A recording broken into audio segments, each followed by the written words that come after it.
Hello everyone, good evening. Welcome to the Trade Decorator Festival. I'd like to welcome you to this evening's session and thank you for joining us for our end of show on the Trade Decorator Festival, which is sponsored by Paintwell. And we do have a competition coming up later in the evening that has been sponsored by Paintwell, and I'll be telling you all about it. So what we're doing tonight, well, we're hoping to entertain you with lively chat and banter as we close the Trade Decorator Festival. Have a drink with us, get involved in our live discussion. We'll be talking about what we love about decorating, what we hate about it too. There's bound to be some funny stories and embarrassing moments as we talk about strange customer requests and on-the-job disasters. We'll also be discussing our thoughts on the direction of the industry, the way it's going with new systems, technology, education and cleanliness. We are, however, relying on you to get involved. We want you to tell us about your funniest moments, disasters, and what you love and hate about being a decorator. Please share your thoughts in the comments, in the chat as we go along, and I'll prompt you to do so as well. So that we can all share your stories. We'd love you to come up on the screen and chat with us. Give us a wave in comments, and we can actually bring you up on the screen and you can talk with us as if we're all in the same room. Now, if you are watching us over on Facebook Live in the forum, it's not too late for you to join us by clicking on the link and join our end of show here on Crowdcast. So firstly, I'd like to say a big warm welcome to my guests. We have Nick Sammut from Rushmore Painting and Decorating. Give us a wave, Nick. Andy Hi, everyone. Andy Hewitt of Hewitt's Decorating Services. And John Mears of jmears.co.uk, our painting and decorating marketing guru, all of who are part of your Trade Decorator Forum admin team. Welcome, everybody. Hey, Paula. Hello. Now, we thought it was a good evening. We thought it was about time that you got to know us all a little better. So can I start with you, Nick? Can you introduce yourself, how long you've been in the industry, and tell us how you got into decorating? So hi everyone, my name's Nick. I am the owner of Rushmore Painting and Decorating, better known as Rushmore 100 on social media channels. I've been decorating for 16 years now, and I got into painting and decorating just by chance, really. I never made it as a plumber, so painting and decorating was the next choice. Okay, and John, how did you get into the decorating industry? Yeah, I started working for a paint manufacturer about 4 or 5 years ago now. And I then, on top of that, started writing blogs and doing videos all about marketing, just trying to help the industry progress even more than it is. Fantastic. And what about you, Andy? Myself, I got into it. I started a business up with my brother about 4 years before I started my own. Honestly, I didn't really do much, any significance before doing all this, but got a feel for it, and no look back. So I've been self-employed for about 8 years, and recently just started up a second business, just offering spraying side of things. That's about it. Okay, now I'm going to start by asking all of you listening if you can type in the comments what you love about decorating whilst I talk to the guys. So Nick, what is it about decorating that you love? So one of the things I love the most about painting and decorating is the transformation side of it. When you go into a house or a room that's been not very well looked after, it's a bit scruffy, a bit tatty around the edges, and needs a lot of seeing, then the transformation from that, working through the processes, the preparation stages, and then the final final finished article at the end, and how good it looks. That's one of the biggest things about the job I love, the transformation and being able to just wow customers with the befores and afters. But also just being a painter and decorator in general is great because you get to work from one place to another. That you're never in the same place for too long. Some jobs can obviously take longer than others, but being able to go from one place to another is great. Yeah, I love it. And Andy, what about you? For me, again, it's similar to Nick. It's transformation. It's seeing something that you've worked on standing the test of time. You know, you go and do a job, and then you go back a few years later, and it still looks as good as new. So you know that your work's lasting. It's that sense of they're happy with it. Do you know what I mean? They're happy. They can see that it's durable. It's standing. It's that, and just transforming something from tired and old to something that looks a lot more modern and new. Fantastic. Well, thanks everybody that's commenting in the comments box. And hi, I can see you saying hi. Hi, Anthony. Hi, Tony.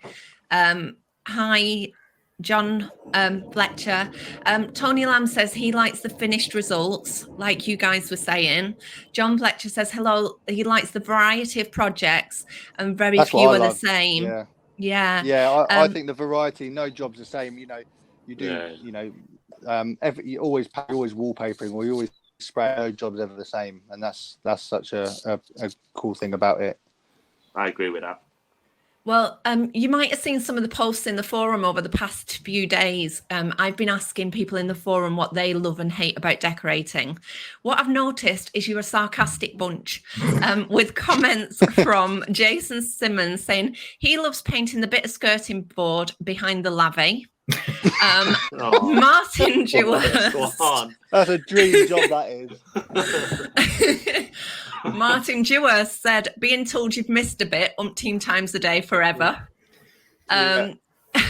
Maximus K. Power loves stripping wood chip, apparently. That's enjoyable. Michael Harris said he loved knowing before he gets on site that all the trades have cleaned up and got ready for the decorator coming. Yeah, that ain't happening. That is never happening. Never happening. Plaster has always done a perfect job, that sort of thing. Yeah. But what resounded amongst most decorators was a passion for the job satisfaction, seeing the happiness it brings to other people. Charles Anthony Moore said being paid to do a job he thoroughly enjoys, and at the end of each day hearing words like wow and amazing. Chris Quayle said he loves being the boss, calling the shots, starting and finishing work when he wants, working at his own pace, leaving nothing but total satisfaction on completion. On the whole, what I realised is you decorators are a proud bunch. Tony Lamb says, if you can piss, you can paint. Yeah, we hear that all the time in the forum. Excuse me while I just move my notes. So I'm sure you're all familiar with the well-known BBC comedy TV series Room 101, in which celebrities were invited to discuss their pet hates and persuade the host to consign those hates to oblivion in Room 101. This was a location whose name was inspired by the torture room in George Orwell's novel 1984, which reputedly contained the worst thing in the world. So if I asked you, all of you listening, what is the worst thing in the world about decorating, what would it be? So can you type your answers in? And if you just pop them in the comments, and we'll come back to them once I've spoken with my guests here. So Nick, can I start with you? What is the worst thing in the world about decorating? I think it's something that John just touched on very briefly, which is poor plastering, but just not plastering, but working the poor tradesmen in general. But plastering seems to be one of the biggest ones at the moment. There's a lot of absolute crap out there, really. Yeah, absolute crap, to put it bluntly. So following on from poor tradesmen, but from what I see at the moment, it's a lot of poor plastering. So yeah, it's really frustrating, because the plastering is supposed to be something that's to paint, and it shouldn't require, as with work and carpentry stuff as well. But I'm seeing less of that and more of poor plastering. And can I put another thing in as well? Yeah, of course you can. People's perception of professional painters and decorators. I think the standards or people's thoughts on what a painter and decorator is or does is always, or has been, very low for a long time. So I'd like to be able to put people's opinion on painting and decorating in Room 101, if that was even possible. Do you know what sums that up for me is, like, I see it all the time. People are like, they're putting in quotes, and then the homeowner comes back and goes, "Oh, if I do the prep myself, will it save money?" And like, you clearly No. don't understand the skills involved. Like, oh, you've got a Mercury in the back, have you, Mrs. Jones? Yeah, no problem. You do the 3 days prep, and I'll come in and do the painting.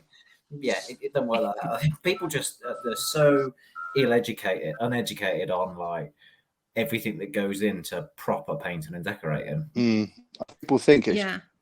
and don't get me wrong, it's not the hardest job in the world. As long as you've got your process in the right order and kind of what you're doing, it can be a very straightforward job. There are obviously things that require a bit more knowledge and skill, problem solving situations, but it's I think it's just because the standard of decorating is so low that people think, well, if they can do it to that standard, then Mrs. Jones can do it to that standard as well. That's what they think. Yeah. What about you, Andy? What do you think? What would you put in room 101? Paperwork. Paperwork. Yeah. No, not just What's that? It's not just that. It's one of the posts that I put on recently. There was a comment made about wastage, and I do all I can to try and cut down on landfill waste. It was single-use plastics and papers was mentioned, and I think that instead of aiming that kind of thing towards us, we're just trying to do a job to the best that we can, getting a satisfied customer and doing a good job.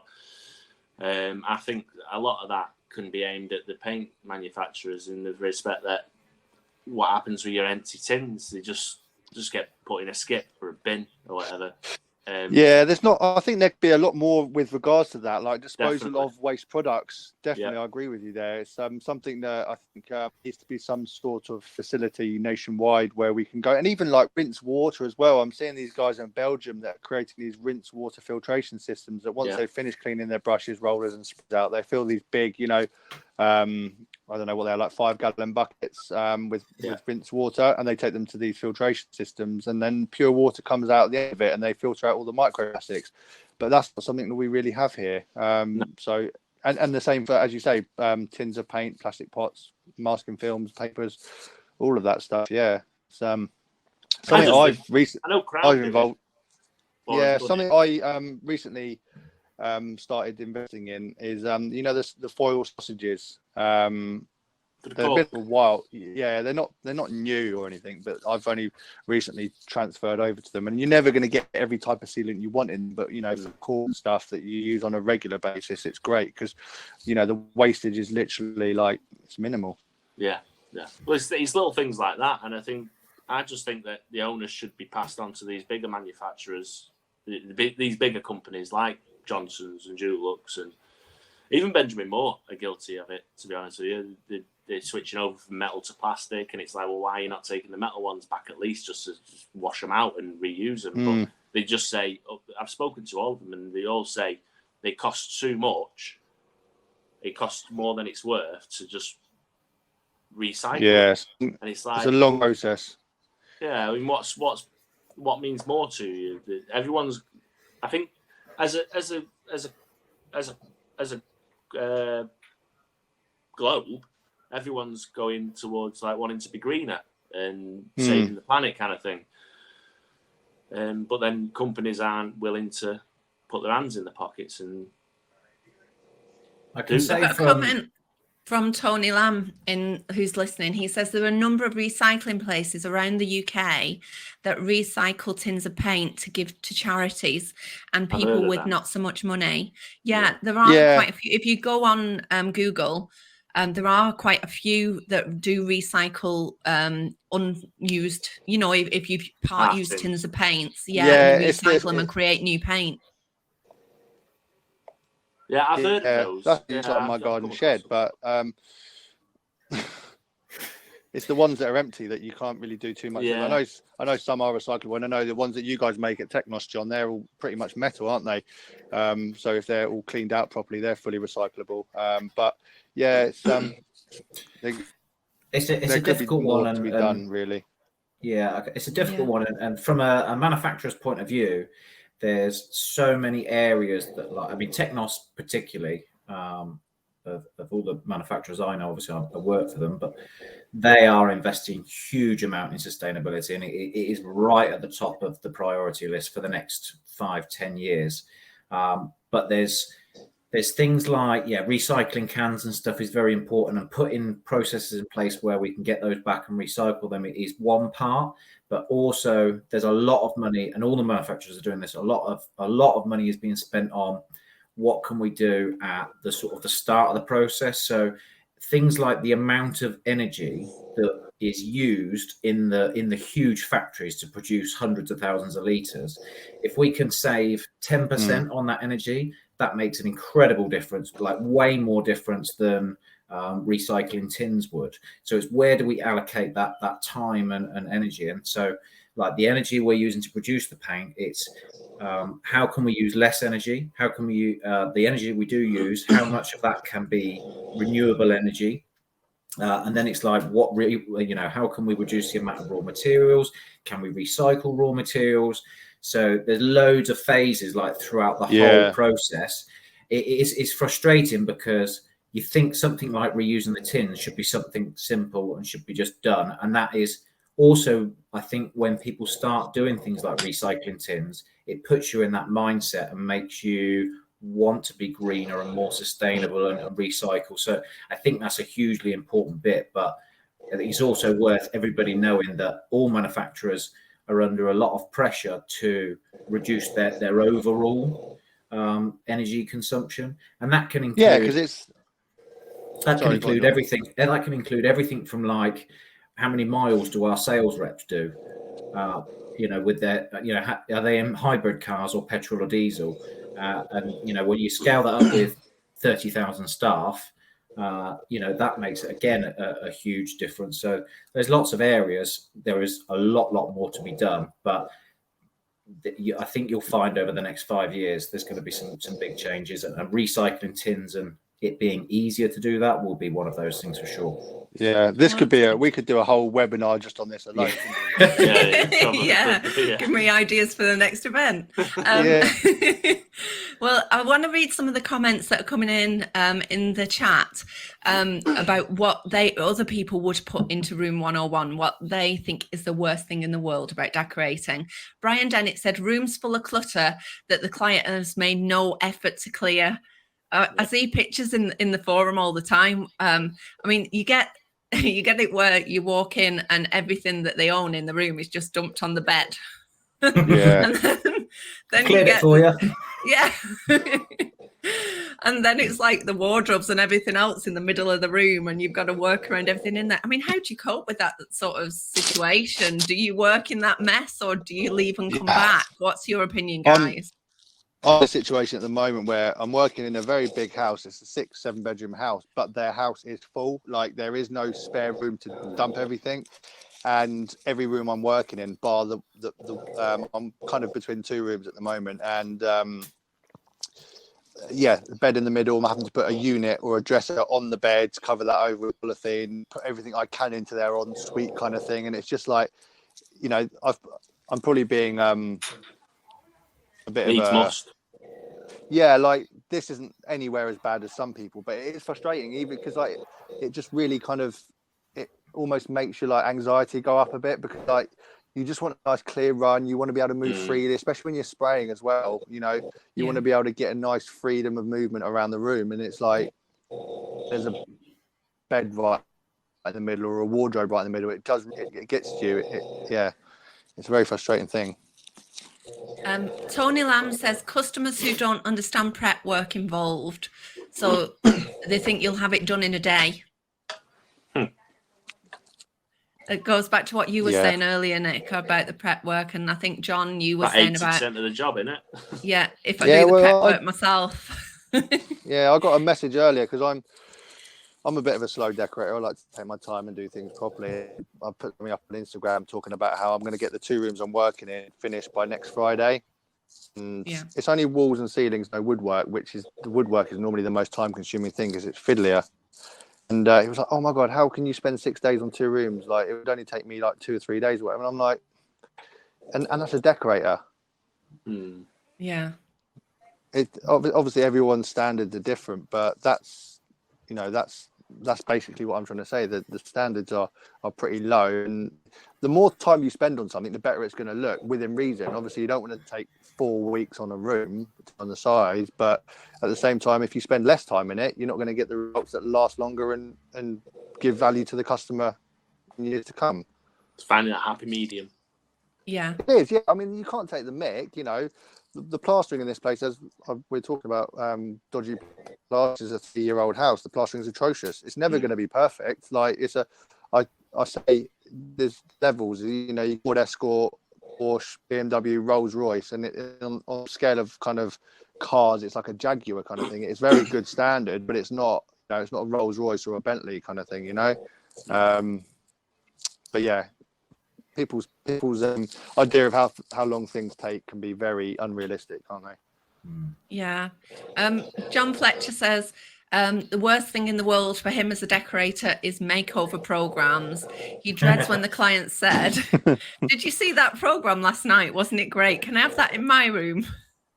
Yeah. They did the whole house in 60 minutes. Yeah. 60-minute makeover, no problem. Yeah, those programs definitely don't us any favors.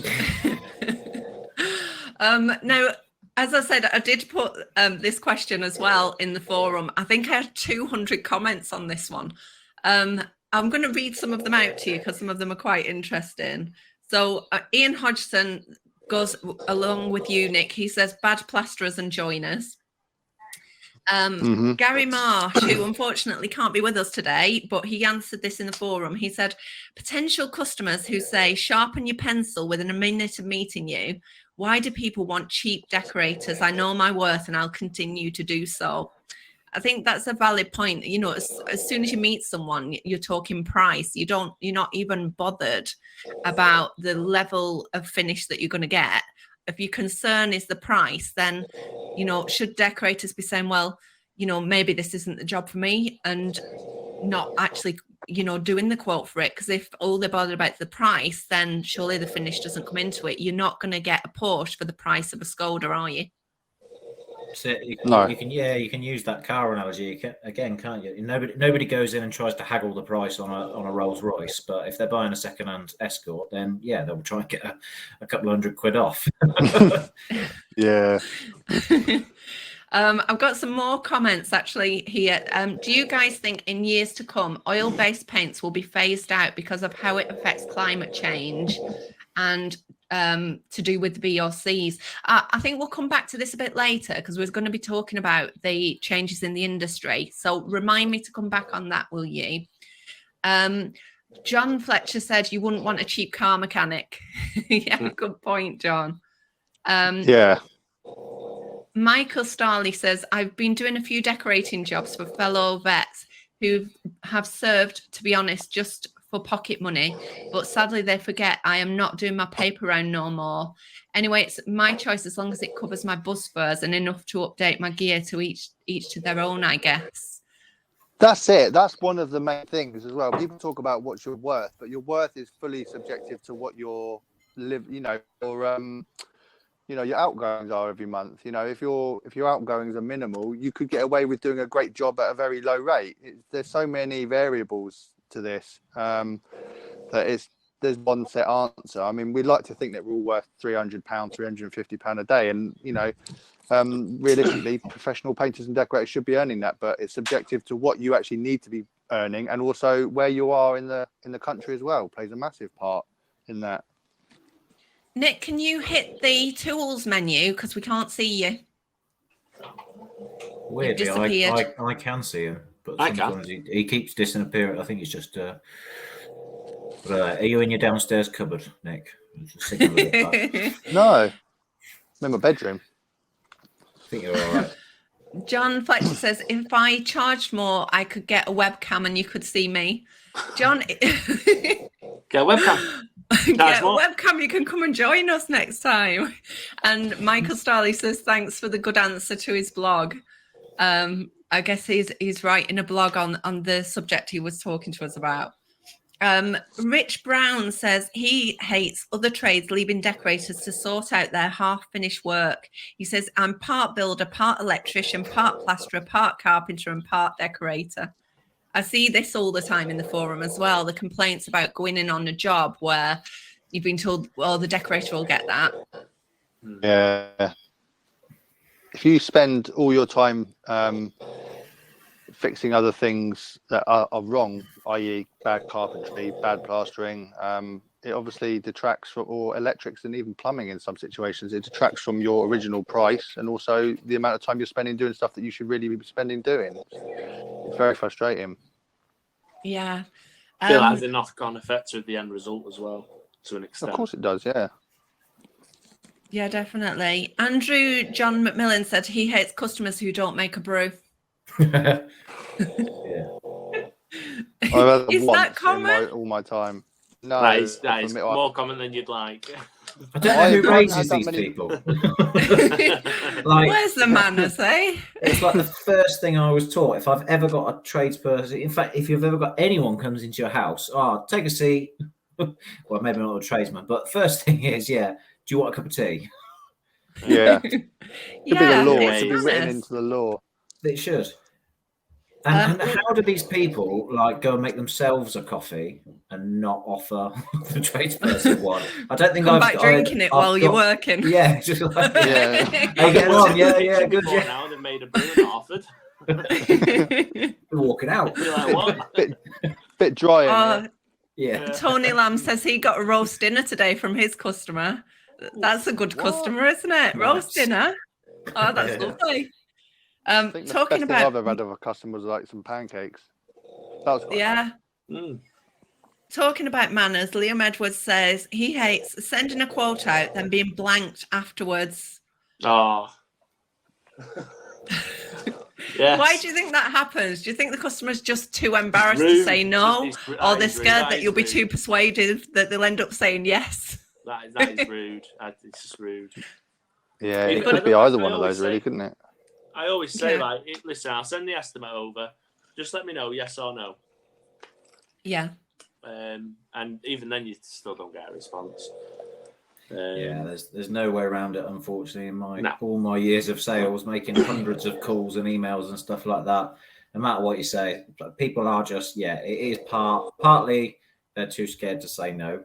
People don't like saying no, and turning you away. And the other thing is people don't want to be sold to, and they think as soon as you say no that they'll come back and try and pitch you with something else. But it is what it is. But it's just it. And of course, some people do like look at the email and go, I'll do that later, and then forget. So a lot of the time it is worth just giving them a nudge just to make sure that they haven't forgotten. John Fletcher says, I decorated my sister's house, and on the underside of the lid of the tea bag tin, my sister wrote, "Get back to work." Very good. I like that. That's funny. Anthony Oldham said, I once went 3 weeks working on a job without a brew.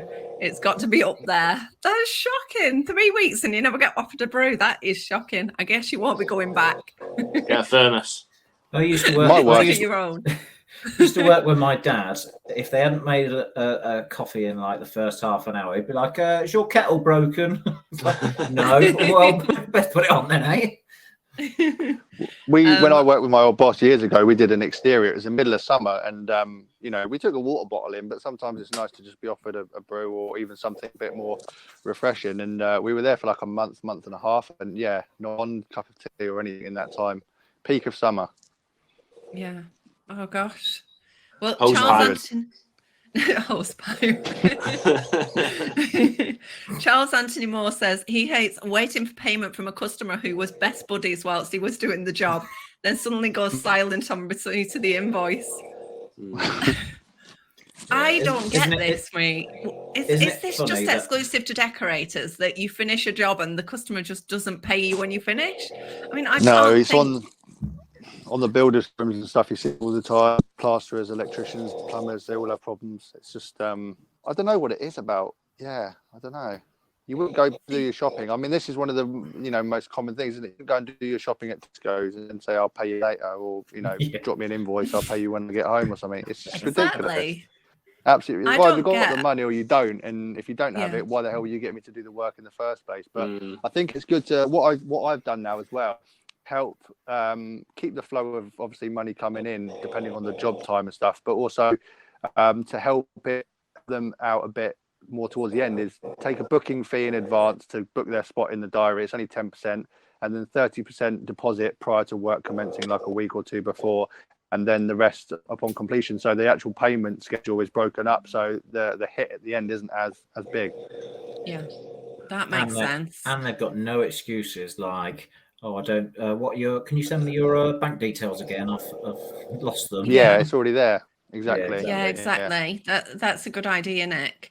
I mean, to me, when I have anybody in my house doing work, as soon as they finish, the first thing I do is say, "Can I have your bank details so I can pay the bill?" I just don't understand why that's not common practice. I expect to be paid when I do my job. So why shouldn't decorators or tradesmen, whatever trade, be paid on completion of the job? It's outrageous that you do a job and people aren't willing to pay you as soon as you finish that job. I've got a question here. How many years experience would you need under your belt before you set off by yourself?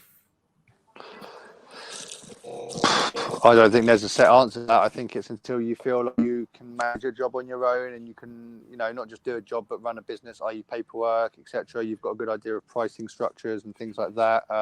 There's so much more to it than just being able to paint on a wall, isn't there? It's the whole business aspect. So I think, when you feel like you're ready, I mean, if that's a year, 2 years, 3 years, 4 years, whatever. I worked with my old boss for 9 years before I went out on my own. So it's really subjective to your situation.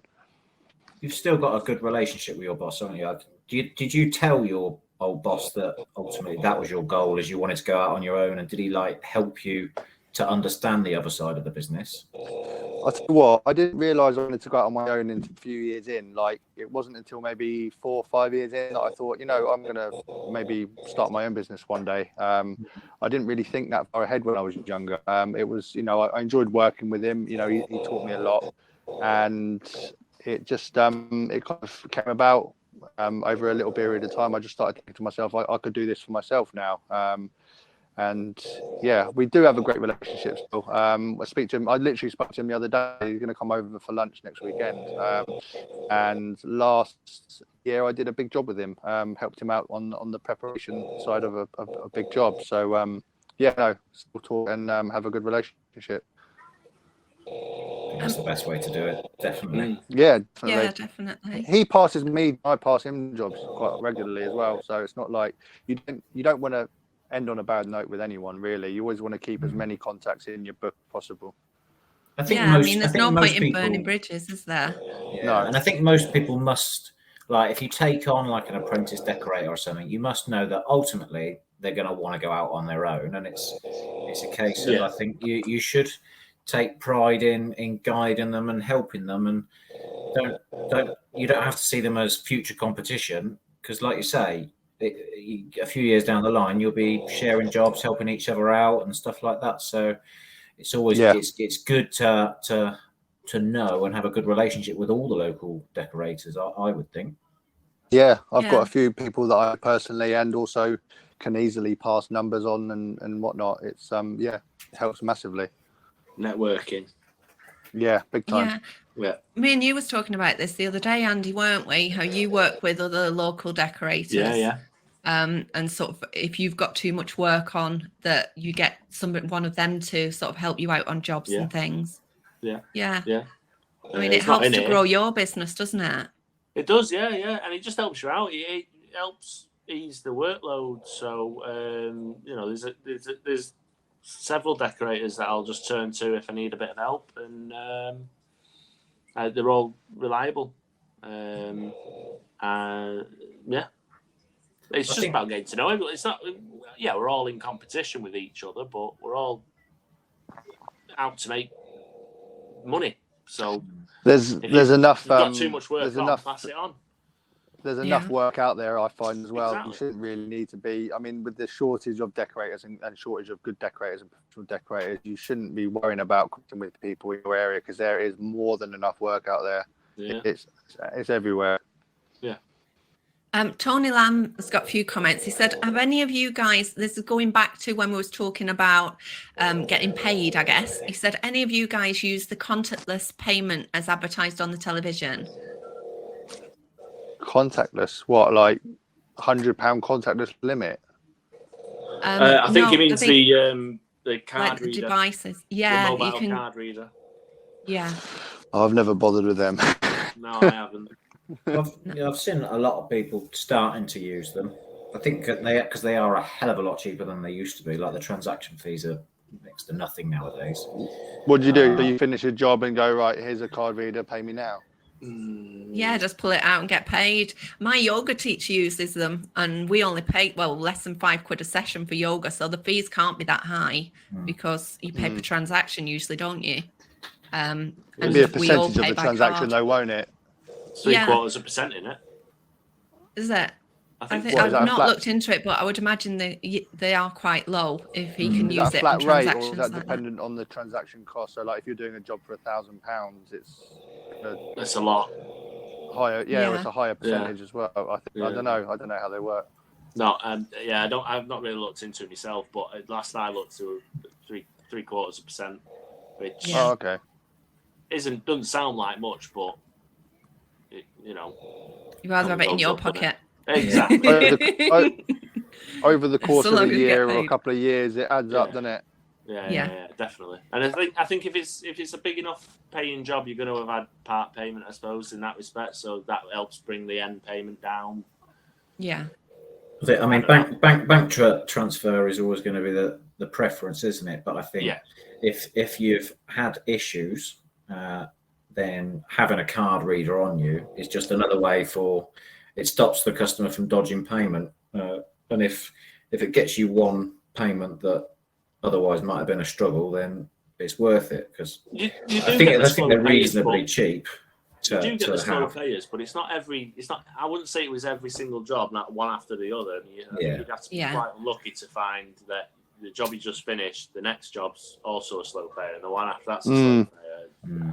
I think the chances of that is quite slim. So I tend to just take the risk on it, and I give them a week basically. And Yeah, that's what I do. I often put than on not, I my don't thing. have a problem.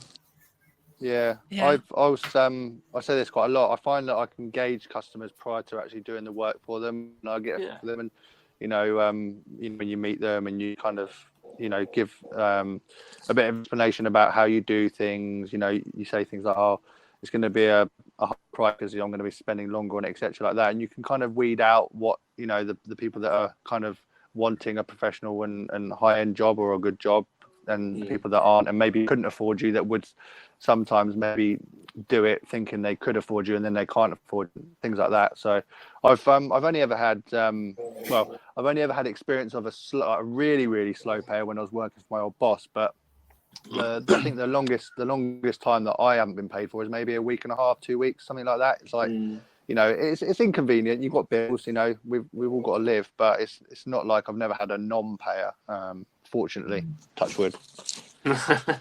Yeah. Just reading some of the comments. John Fletcher says, I think decorators are some of the nicest guys and girls in construction. He hears most customers complain about plumbers, no shows and no communication. And he's been a decorator for 14 years and worked in construction 16 years before that. He says he doesn't know a single plumber he can recommend.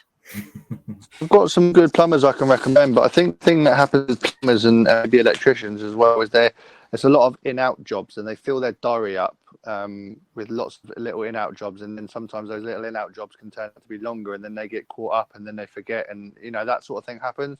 I think with decorators, we're maybe on a job a little bit longer than plumbers and electricians and stuff. So I don't know, maybe that's why. I could just be talking out rubbish.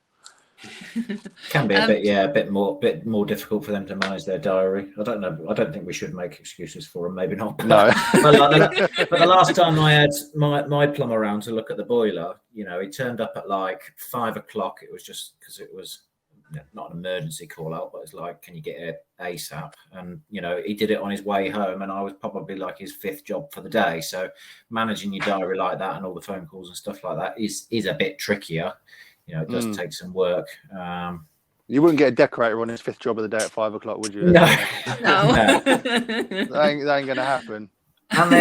And they earn too much money. Maybe that's the issue. I mean, there's a plumber that I go to the gym with. He's on holiday like every 3 weeks. It seems he's always doing something. It's one of those high risk jobs, isn't it? As a decorator, you work around valuable pieces of furniture and invaluable houses with valuable things in them. But a decorator, plumber is one of those that if it goes wrong, it ruin the whole house kind of thing. It's a lot of responsibility there. Yeah. Going back to comments in the forum, the worst thing in the world about decorating for David Hamilton is listening to "While You're Here, Can You Just?" Now, my response to that is, well, it's a chance to upsell. You can earn some more money. Well, my recent ones, because I've been off for the last 2 weeks, and I got in today, and my customer goes to me, "Oh, but next week when you're I don't know, whatever he said, can you just hang these pictures up for me?" He's like, "Well, yeah, I can, but it's not really part of the job." But maybe that's not because you're a decorator, and it's because you're like 7'8" and you're the only one that could reach that high.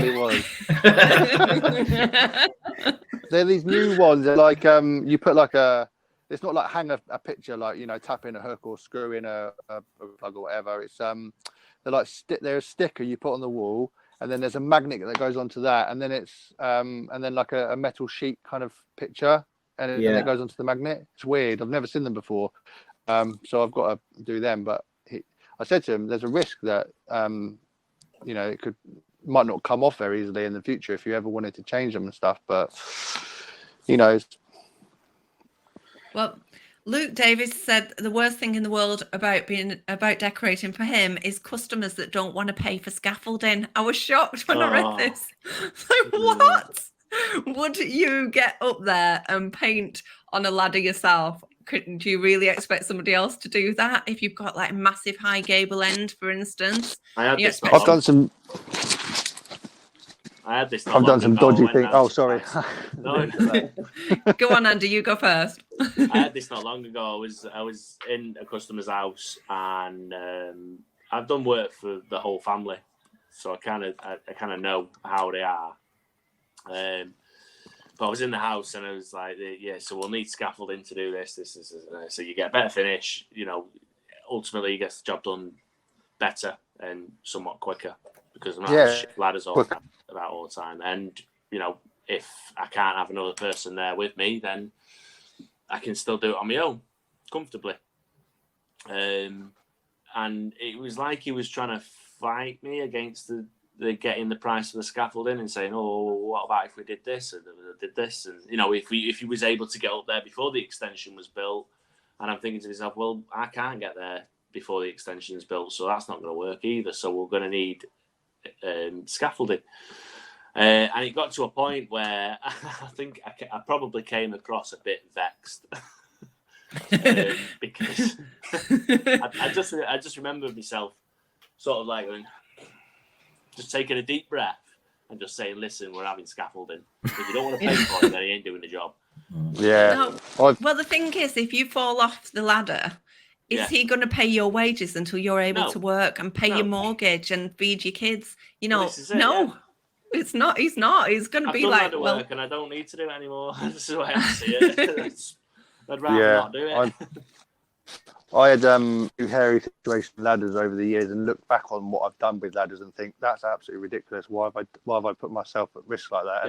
Yeah. And I think moving forward now, I think I've worked on jobs with scaffolding as well. Some customers are willing to pay, some aren't. And prior to now and the stage I'm at, I would kind of accept the fact they're not willing to scaffold and work around it with big ladders and stuff. But moving forward, I think I won't anything that I do off a ladder like that is reasonable. I will use a ladder, but Yeah. there are jobs where scaffolding, you know, you have to say, look, this is a scaffolding job. This is off a ladder.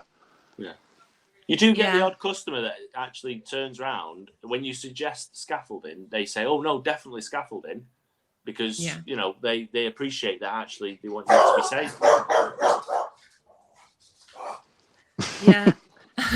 I mean, Luke was saying when I was reading his comments, he said the customer actually said, well, we'll wait and see when we get to that bit then. And it's like, no. If it was me, it'd be like, I'm not starting the job till I know the scaffolding coming. We'll not wait and see, because I'm telling you now, I'm Yeah. not getting up there on a ladder. It's like, Yeah. who do these people think they are, that they think that you should risk your life up a ladder to save a few £100 on a scaffolding? It's just not right, Yeah. is it? I'm considering investing in a tower as well for those jobs that are maybe not worth having a scaffold, but because with a ladder, you're always moving it because you can't access where the ladder is unless it's on something that you're not painting. And it's just like, it's a pain in the arse. Yeah. Paul O'Toole says the worst thing in the world about decorating for him is prices across our trade. A plumber 2 doors up from him charges £200 an hour or part thereof. Sparkies in the village charge £200 an hour. The jobs he wins £200 an hour. almost always ask towards the end of the job what other quotes they've had in, and the disparity is boggling. The easiest scapegoat is we all have to compete, as there's lots of us. Come on, decorators, there's shed loads of plumbers and sparkies as well. Somehow they've got their industries on a level, similar pricing structure. He says he's off his soapbox now. What's our thoughts on this? £200 an hour. £200 an hour, doing 5 jobs a day. That's £1,000 a day, guys. You wouldn't get out of bed for that, would you, Nick? I'm in shock. I mean, I thought Was he I'm wearing a mask? 280. He earns more than an hour than, an hour and a half than I do in a day. Yeah. It is shocking. £280 a day. That's where I am. terrible. That. And There's And no that's day justifying rate, when I quote day rate. And decorators are going in there undercutting each other on jobs, and some decorators doing jobs for as little as £100 a day. I mean, how do you make a living on those sort of rates? It's just ridiculous. And the more decorators, this is my point of view, the more that you're willing to reduce your price to get the job, you don't just affect your price, but you affect the price across the industry. So then when you go in on a job or you're competing on price, you're constantly being knocked on those prices because you've got Joe Bloggs down the road who will do it for £100 a day. And that's where the problem is with this industry. It's such an intrusive industry. Anyone could, in theory, go to B&Q, pick up some dust sheets and some brushes, and then start out as a decorator. There's no vetting. There's no real sort of essential qualifications. The fact you can go to college if you want to. If you wanted to go to college and become a decorator, you can, but you don't have to. And okay, you don't have to go to college, and that doesn't mean that you're going to be a good decorator. But shouldn't there be something to protect us as tradespeople? Yeah, Because it's a good point. You could. I mean, I'm not sure what the legislation is on plumbing, but I'm pretty sure that you have to be of a certain level of qualification before you can go and trade as a plumber, and the same for an electrician. You need to renew your certificates every year. Yeah, you do. Why isn't there something in place for carpenters and painters and decorators and all tradespeople for that matter? Why? Because what they're saying is, okay, granted, electricians and plumbers are probably more at risk of really damaging someone's property, as I said earlier, and potentially damage or injuring themselves due to working with high pressure systems and electrical wires that could electrocute yourself and whatnot. But shouldn't there be a governing body that is the same for painting and decorating, where it protects tradespeople and basically says, look, if you're a tradesperson, you're valuable and we don't want people intruding on the industry or whatever. I don't know. Maybe I'm just getting a bit ranty now. I think there's damage to the trades on both levels. So like the ones that are going in cheap are causing a problem, but the ones that are going in stupidly high, like the plumber, are also causing a problem because it's deterring people from wanting to pay that sort of money or honest money, good, honest money. Yeah, I get what you're saying doing a actually, proper because it's job. like people couldn't then afford to actually have a plumber come in and do their work because they can't afford £200 an hour. And if that was a few days worth of work, that's a very high bill. Yeah, That's a very, very high bill. definitely. Yeah. I've got a question from John Fletcher. He says, how long do you keep your quotes open for? I don't have anything on that. 30 days. 14 or 30 30 days is pretty standard across most businesses. Yeah. I've never bothered with that. What I do is I just keep them open until I change my rates or whatever. And obviously, if there's a huge increase in product materials within that time, I'll say to the customer, since I quoted last, materials have gone up 10% and whatnot. But yeah, most of the time they're as they are. Until there's a drastic change in either my hourly rate or my day rate, or as I said, the materials. I think at the minute the way things are as well, I think keeping it small, like 30 days. I used to be like you, Nick, with just keeping them open, price kind of attitude. But with the way things are, fuel prices going up, they're nearly £2 a litre. Materials just shooting up all the time. I think 30 days is, more than reasonable. I think moving is definitely something to bear in mind, especially as you say, with the market on so many levels in so many different markets. It's so volatile. Every day, innit? Yeah. But I think the thing I think I'm not even quoting for work at the moment. I've got a year of work in the diary. I'm not even actually quoting for work. So what I've got in the diary is stuff that has been accepted already. So I can't really say to customers, I'm in the same boat. kind of in the same boat. Yeah, Quoting for work, and then all this has happened. It's like, well, to a degree, but it's not like I couldn't take a little bit of a hit on a few things. And working locally, I'm using literally a piss pot of fuel every month. Sorry for the language, but I could literally put it in second. I could put it in second gear and roll to work after I hit about 40 miles an hour. Tony Lamb says he always puts a month, but adds a note to the quote about price change, which he thinks is fair.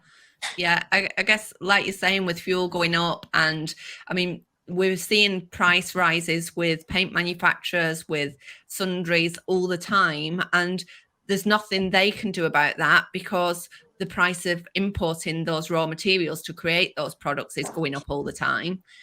So of course your prices that you're paying on paint and sundries is going to go up as well. So that's got to be passed on to the customer. Otherwise, you're taking the hit yourself and you're working for less than what you quoted for. Yeah. It's one of those things, isn't it? It's hard because some people feel like I'm maybe sometimes a bit too honest about things, and I don't maybe take advantage, or not take advantage, but do things I should, like with the prices of things. Sometimes I just slip and think to myself, it's not worth it, because it is worth it, especially if it's big money, on a big job or whatever. It all adds up, doesn't it? But I think moving forward, I probably will be doing that. Yeah, that's something to consider, especially with the open quote thing. Maybe reduce having something in place like that to cover my ass on. If I quoted for an £11,000 job, for example, and I left it open for a year, and then when I go to do that job and they accept it, it's actually added like a couple of £1,000s to the job, because that 10% here and there added up probably equates to quite a lot, wouldn't it? Yeah. On a big job. Yeah, definitely. Something to bear in mind, I guess. I could talk on this subject probably for another 2 hours, because we had so many comments in the forum. If you want to have a look at other people's pet peeves about decorating, then it's all in the Trade Decorator forum in the post there. But I'm going to move on to the next subject. I want to talk about what is the biggest disaster you've ever had on a job. So guys, if you've had a decorating disaster, now's your turn to comment in the comments and let us know what your disaster was, so we can all have a laugh at you as well. Nick, have you had any decorating disasters? Nothing too drastic. I've had a few paint spills here and there over the years, but one of my embarrassing moments, or one of the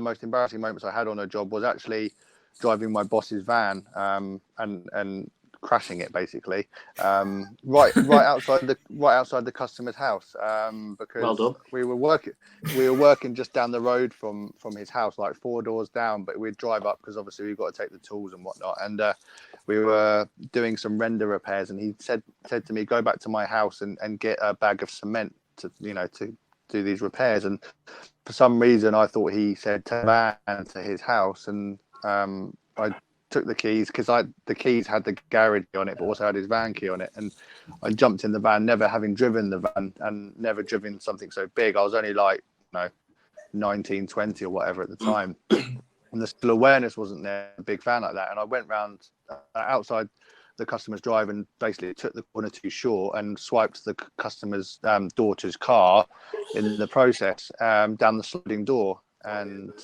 luckily there was no damage to the customer's car, but my boss's van had a huge dent down the sliding door. I had to go back to him with my tail between my legs and tell him what I'd done, and he said a few things that I can't say right now. I was going to say, about it didn't make you very popular. That was a very embarrassing moment, and yeah, my biggest, it came out of my wages as well, which at the time was virtually nothing because I was earning peanuts. Oh, no. And yeah, so that was very embarrassing. Oh goodness, an expensive lesson. Yes. What about you, Andy? Have you had any disasters on the job or embarrassing moments you can recall? The only one that comes to mind is it was asked to spray some fitted wardrobes on a mezzanine, whatever it's called. Mezzanine, that's the one. And they've got a banister and handrail that goes down to the lower level, and it's all glass panels, and we was unscrewing the glass panel to be able to get the sprayer down on that left side of that wardrobe, and we started loosening off the nuts, and yeah, the panel just exploded, went everywhere. Exploded. Oh, no. Yeah. I think it was fitted, and I think it was under pressure over time. I think it just sat wrong. And, yeah, probably made to to no. measure as well. Everywhere. Oh goodness. It was horrible. It took me 2 hours to clean it all up, but luckily the client was all right about it and said, "Oh, we're having it ripped out anyway." So I was like, okay. Oh well, that's a relief. Yeah. That could have been so much worse. Yeah. I was not happy with that day, that's for sure. Well, Tony Lamb said he was working on a building site a few years ago doing a Velux window and spun it round to do the edges, and it fell off and smashed up the kitchen sink and totally wrecked the Velux. Oh no. That's not your fault though, Tony. It sounds like it was the Velux's problem.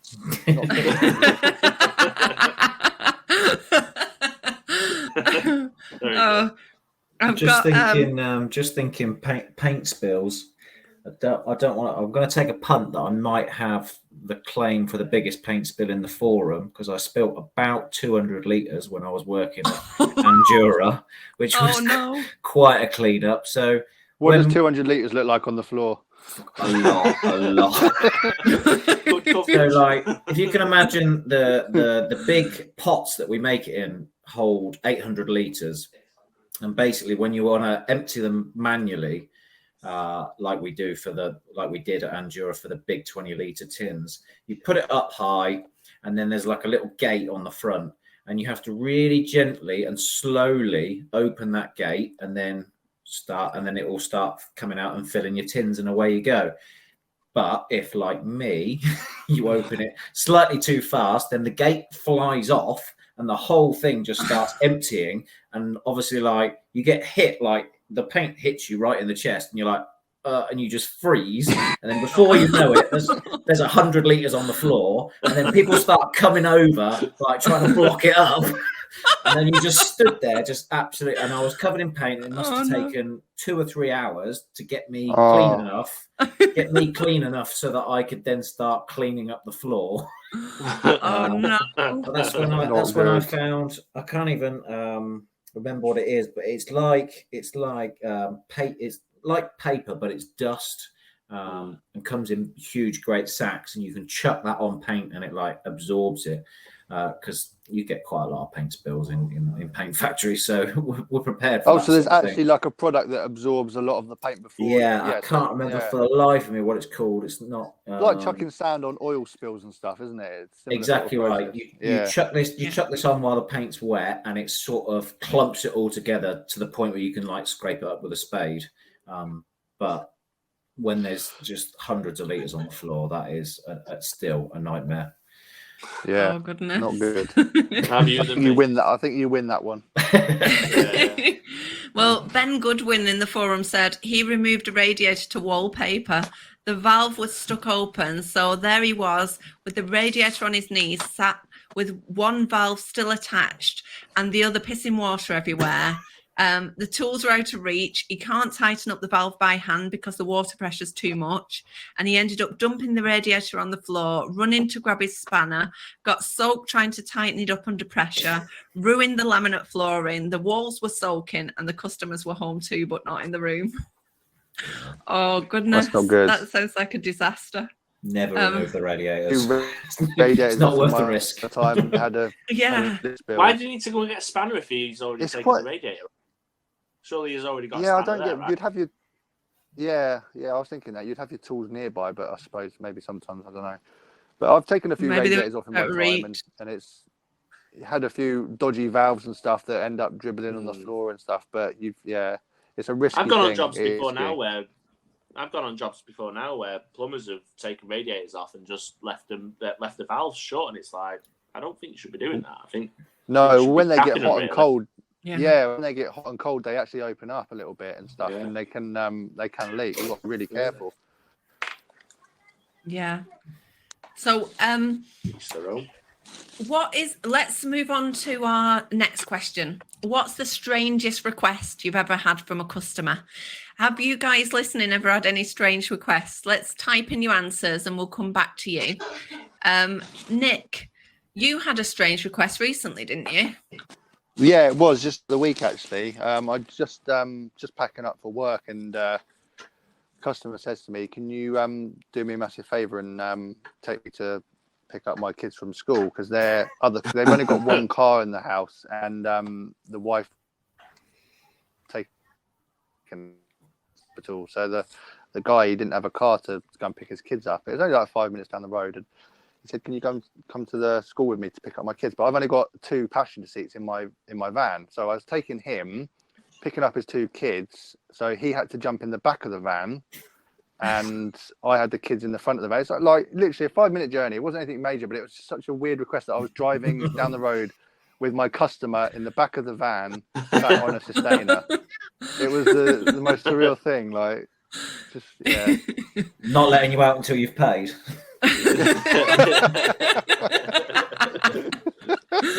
I've got your kids. Price has just doubled. It was very surreal. It was just the fact that just a customer sitting in the back of my van. It was weird. It does sound very strange. Yeah. Andy, have you had any strange requests from customers? There's no competing that one, is there? No, not strange, just interesting. Basically, one of our customers, they made their own rowing boat from scratch. Got all the wood, got all the timber, got all the resins and whatever. Put it all together, and then what he does to spray it up. It was for a wedding. So we had, basically we just shopping around, seeing what. Yes, it was basically a beer boat. It was basically a boat that contained beer, but they had a view to actually sail it as well. So we had to make sure it was nice and watertight and it had the right coatings on it. So it was, that's probably the strangest one we've done.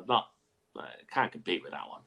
When you say I beer don't know boat, what what? the So back of they had you make this boat to put beer into it for? They made the boat, Right, and then asked us to spray it.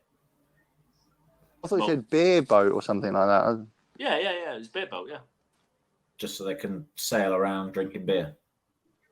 It was, Sounds ideal. initially, it was for a wedding. Oh. Initially, it was for a wedding. So basically, load it all with a load of beer, enjoy the wedding, Oh, okay. and then empty it out, take it down to wherever they're honeymooning, and then put it on the water. I believe it floated as well, so. Always good. Bonus. Didn't sing. So, but that's the strangest one I've had. Or a tractor. I've got to spray a tractor at some point. That's something. Well, I've got a comment from Brian Dennett in the in the audience. Sorry, Brian says the client's dog died and they asked him to make a coffin for it, and then he had to help them bury it in the garden. Oh, that's quite sad, isn't it?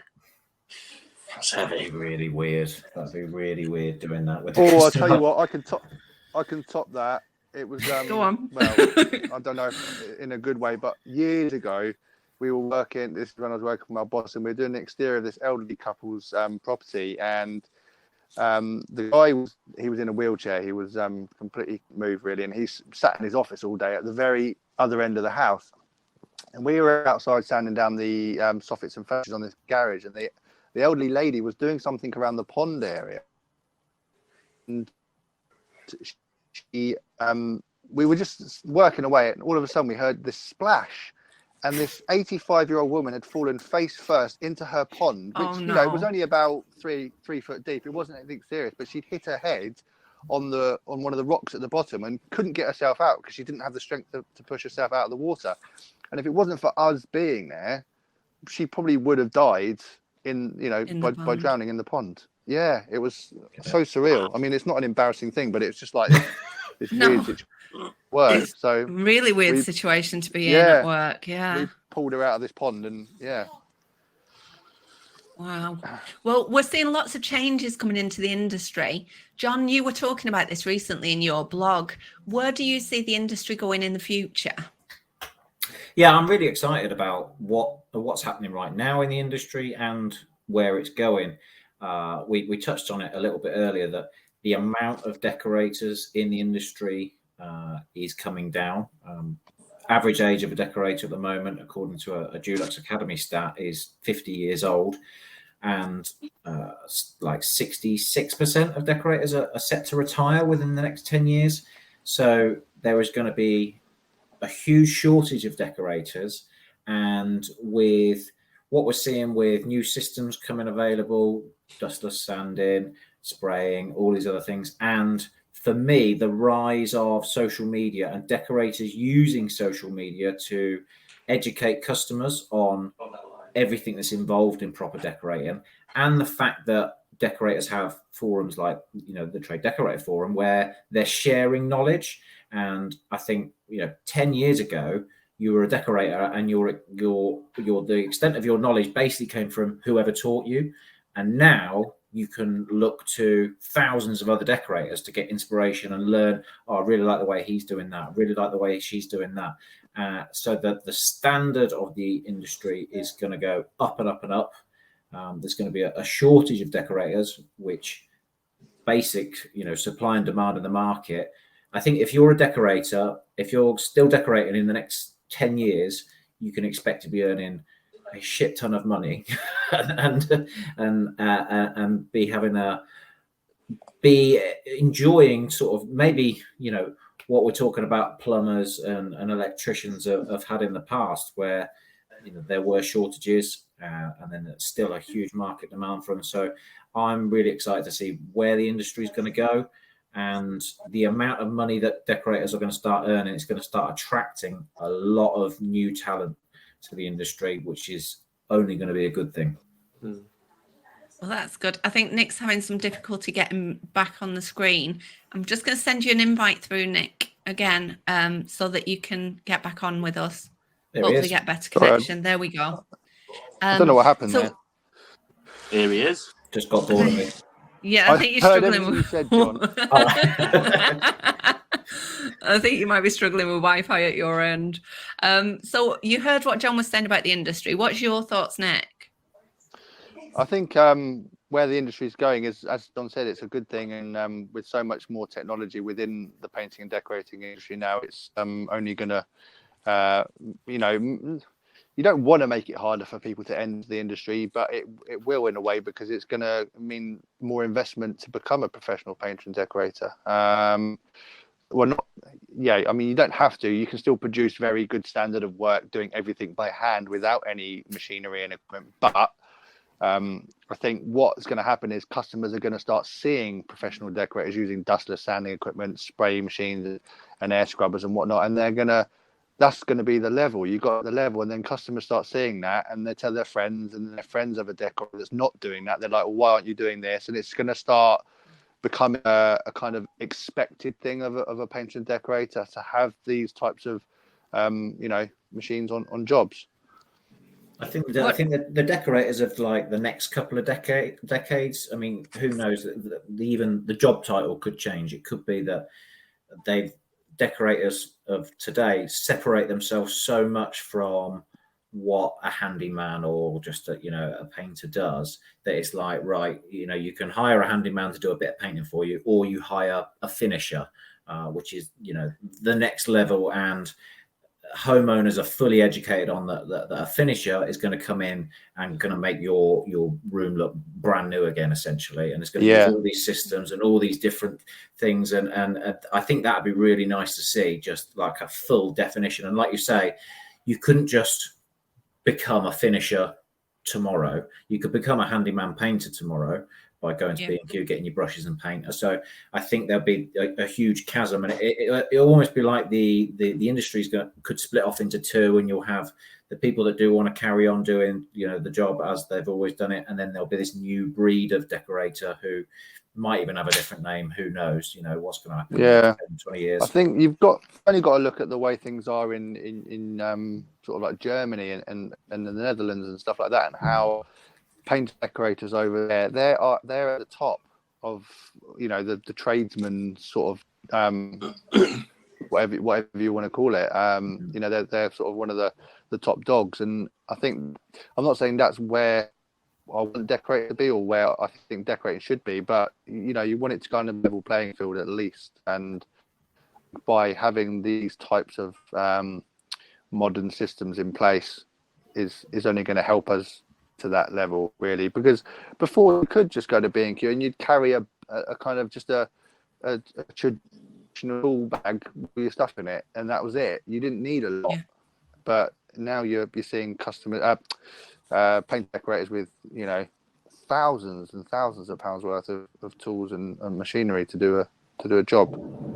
Not just doing a job, it's doing a job in a cleaner, more less intrusive, impactful way, isn't it? Because like I said, you can still, I could sand down a wall by hand and sand down a wall with a machine. I could still get the same finish, but will I be able to get the same finish as cleanly, as efficiently as I can with the machine version? No. And it'll take you longer probably as well, won't it? A lot longer. Exactly. Yeah. Exactly.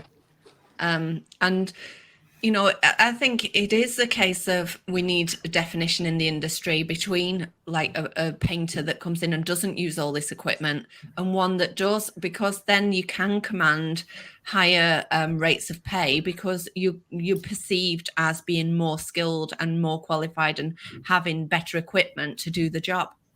Definitely. I think so. John Fletcher's saying it's always good to upskill, but why are courses in any trade so expensive? I think it's always how you look at them. I mean, courses, I don't know.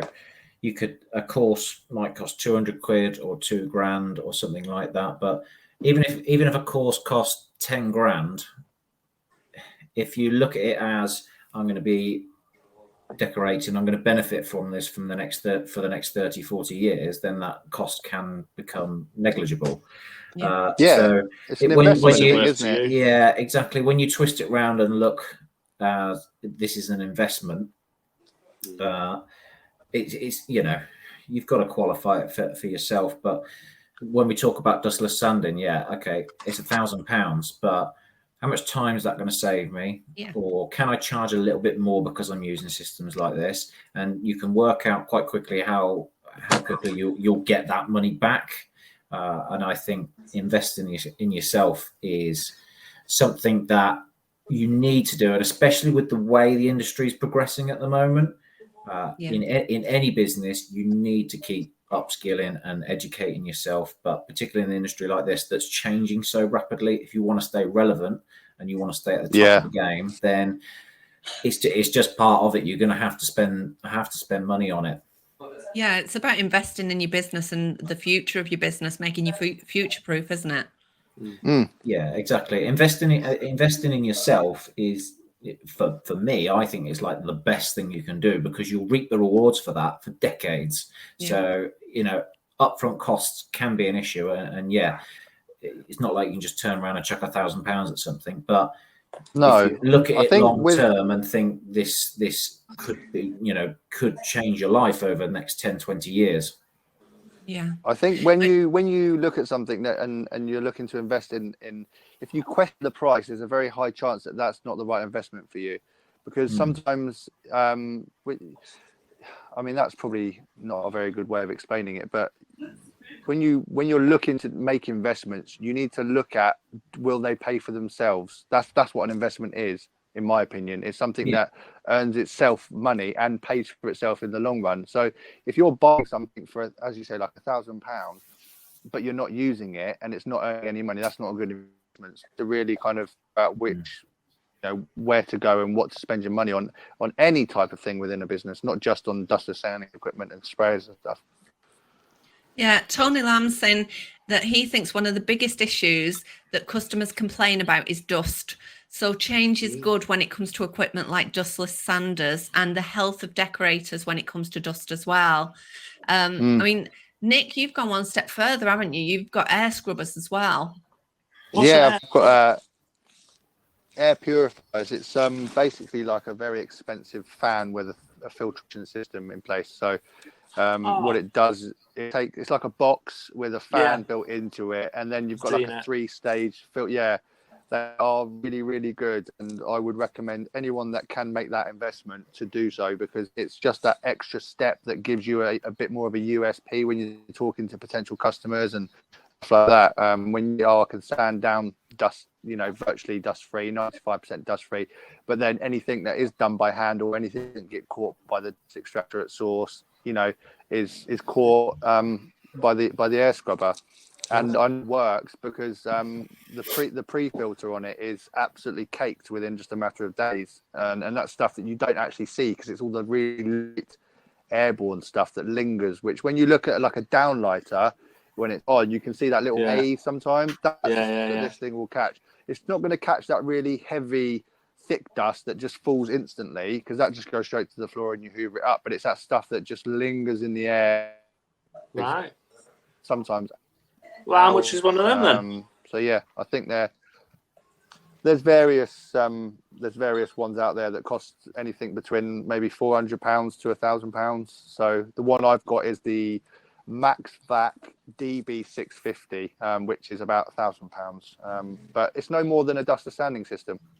When you look at a duster sander and an extractor, you're paying £1,000 for the basic setup. So people go, oh, it's expensive. It is expensive, but what it offers you as a professional is a cleaner work environment, a cleaner living environment for the customers, because at the end of the day, it's their house. You're working in something sleep, eat and breathe in every single day. So having something that's there in the middle of the job that you're doing and it pulls in anything that's lingering in the air is a thing, I think. Does it reduce any the smells? Any smells?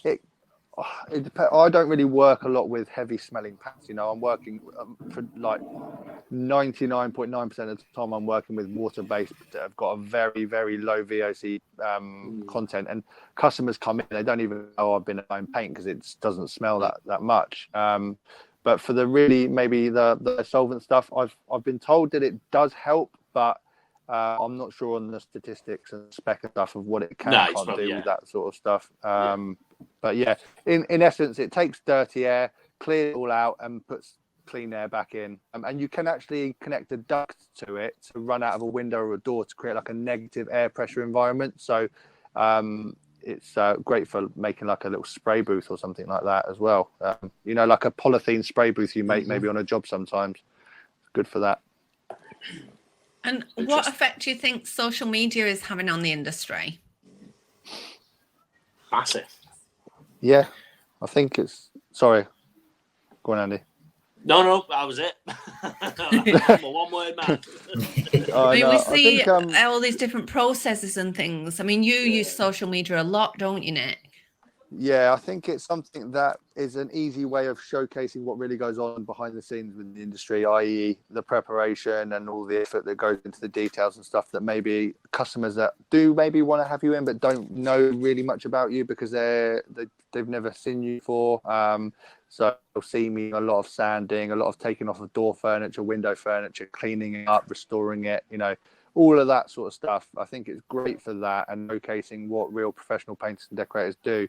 Because you can post it up on a daily basis. You can be like, you can do a few minute video on your story or go live or whatever. And it just helps potential customers get kind of behind the scenes of what really goes on and shows what real professionals do. I think it's great. And it costs absolutely nothing apart from a little bit of time here, there and everywhere. I do have something to say on it. I think that these big corporate companies have dedicated a lot of time and invested a lot of money in social media and their presence on it. Why shouldn't we, as small businesses, take that seriously as well, or take heed of that? It's a tool. It's a tool Exactly. for your business. It's free. It doesn't. You can post work up. But You can post tips up. You can post anything up there to do with your business and show exactly what you do. Yeah. From a marketing point of view, the stuff I do for my own business and the stuff I do for Technos, social media has just completely changed the game with marketing. It just blows everything out of the water. People contact me about doing magazine ads and stuff like that, and you almost feel sorry for them. It's like you're trying to flog a dead horse here now. Why would I pay 500 quid to do a magazine advert that 200 people might look at when I can spend 20 quid on Facebook and 3,000 people will see it? Or I can, I can do 10 minutes work on Facebook for free or Instagram, and more people are going to see it, and more relevant people and more targeted people. So it's an absolute gold mine. And for running a small business on a tight marketing budget, where if you haven't got hundreds and thousands of pounds to spend, social media is the biggest and most important thing that's happened to business in the last decade or so. And it's absolutely, you can use it to grow your business, to educate customers. And like I said, learning from other decorators now is so much easier than it ever has been. And learning from other business professionals and learning from other trades, you just spending a couple of hours on social media, you could learn a new system for decorating the room. You could then learn a new system for training up your apprentice, or learn a little bit about how you can ultimately come off the tools and start managing a team of decorators. You can do all of this for free within an instant now. It's amazing, and for small businesses, it's absolutely should be all over it. Yeah, Oh, definitely. Well, Completely agree. I've got an update for you all about the Trade Decorator Live exhibition, which is at Old Trafford Football Stadium on the 23rd and 24th of June. The website is now live. It's tradedecoratorlive.co.uk, and registrations are now open so that you can register for free tickets. There are opportunities there for you to win VIP packages, which include your entry into the exhibition, which is free for everybody, seminars, masterclasses. You can even win tickets to our evening drinks reception that's sponsored by Dulux Academy. And you can win places on our training sessions as well. We've got a number of training sessions for our VIP guests. And also, you can win a free hot buffet lunch. So there's lots of reasons there for you to get registering now and not just turn up on the day and register, because you won't get any of those special packages. Now, Nick, you're going to be taking part at the Trade Decorator Live. You're doing one of the training sessions for us, aren't you? Yeah. Can you tell us a bit about what you're going to be doing? I'm doing the... Can you hear me? We're losing you, I think. Go on, keep speaking. Let's see if we can hear you. Yep, can hear you. I just can't see you. Yeah, so... Hello? Yep, we can Can hear hear you. Can you see me? Yeah. No. Oh, right. Okay, so the question was, what am I going to be doing for my masterclass? So I'm just going to be doing is it a 2-hour slot, did you say? It is. You've got a 2-hour training slot, and we've got Yeah. limited places on this session. Yeah, so I'm going to be doing a 2-hour training slot on basically preparation using dustless sanding equipment, and maybe some sort of like hand sanding techniques and stuff to get a great finish on various surfaces, wood, plaster, etc. Using my techniques and how I like to do things. And I think, is it 10 people I've got available for the class? Yes, we will have Yes. 10 people, 10 places available for the class.